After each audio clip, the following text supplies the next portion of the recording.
ഇന്ത്യയിൽ സ്വർണത്തിന്റെ തീരുവ വർദ്ധിപ്പിച്ചത് ഗൾഫിലെ ജ്വല്ലറി വിപണികൾക്ക് മികച്ച നേട്ടമാകുന്നു. സ്വർണത്തിന്റെയും വെള്ളിയുടെയും ഇറക്കുമതി തീരുവ 6% നിന്നും 15% ഉയർത്തിയതോടെയാണിത്. ഇതോടെ ഇനി സ്വർണം വാങ്ങാൻ ഇന്ത്യയേക്കാൾ കൂടുതൽ ലാഭമുള്ള സ്ഥലമായി ഗൾഫ് നഗരങ്ങൾ മാറിയിരിക്കുകയാണ്. ദുബായ് ബ്യൂറോയുടെ റിപ്പോർട്ട്. ഇന്ത്യൻ വിപണികളെ അപേക്ഷിച്ച് ഇനി GCC രാജ്യങ്ങളിൽ നിന്ന് സ്വർണം വാങ്ങുമ്പോൾ അതാണ് ഇനി കൂടുതൽ ലാഭകരം. അത് വെറും ലാഭം മാത്രമല്ല, 12% നേട്ടമാണ് ഉപഭോക്താക്കൾക്ക് ലഭിക്കുന്നത്. ഇതോടെ ഇന്ത്യയിലേക്കാൾ സ്വർണം വാങ്ങാൻ ഏറ്റവും മികച്ച ഇടം GCC രാജ്യങ്ങളായി മാറിയിരിക്കുകയാണെന്ന് Malabar gold and diamonds international operations MD Shamlal Ahmed ദുബായിൽ പറഞ്ഞു. GCC രാജ്യങ്ങളിൽ താമസിക്കുന്ന ഇന്ത്യക്കാരെ സംബന്ധിച്ച് വളരെ സന്തോഷമുള്ള ഒരു വാർത്തയാണ്, ഒരു അവസരമാണ്.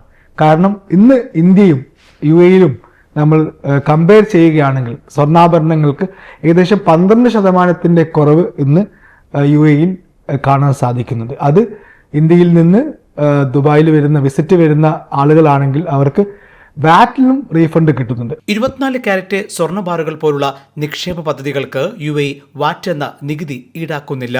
ഇതും നിക്ഷേപകരെ സ്വർണത്തിലേക്ക് കൂടുതൽ അടുപ്പിക്കുന്നു. ഇത് ടൂറിസ്റ്റുകൾക്കും വലിയ പ്രയോജനകരമാണ്. ഇതിനിടെ 2026 ഫെബ്രുവരിയിലെ ഇന്ത്യയുടെ കേന്ദ്ര ബജറ്റിൽ മാറ്റം വരുത്തിയിരുന്നു. സ്ത്രീകൾക്ക് ഇനി 40 ഗ്രാം വരെയും പുരുഷന്മാർക്ക് 20 ഗ്രാം വരെയും സ്വർണ്ണാഭരണം ഡ്യൂട്ടിയില്ലാതെ നാട്ടിലേക്ക് കൊണ്ടുപോകാം. ഒരു ഹസ്ബൻഡും വൈഫും 2 മക്കളുമുള്ള ഒരു കുടുംബമൊക്കെ നാട്ടിൽ പോകുമ്പോൾ ഒരു 15-20 പവൻ വരെയൊക്കെ അവർക്ക് ഡ്യൂട്ടി ഫ്രീ അലവൻസ് ആയി കൊണ്ടുപോകാൻ പറ്റുന്നത് വലിയൊരു വില വ്യത്യാസം അവർക്ക് ജ്വല്ലറിയിൽ കിട്ടുന്നുണ്ട്. ആഭരണ നിരക്കിലെ ഈ മാറ്റം GCC ഉപഭോക്താക്കൾക്ക് വലിയ ആശ്വാസം നൽകുന്നതാണ്. കൂടുതൽ പേരെ സ്വർണത്തിൽ നിക്ഷേപിക്കാനും ഇതുവഴി ജ്വല്ലറി മേഖലയിൽ വ്യാപാര ഉണർവും വർദ്ധിപ്പിച്ചിരിക്കുകയാണ്. Jaihind news, Dubai.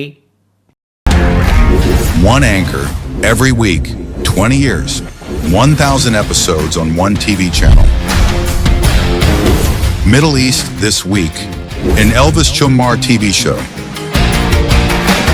Exclusively on Jayhind TV. Stay tuned for the 1000 countdown.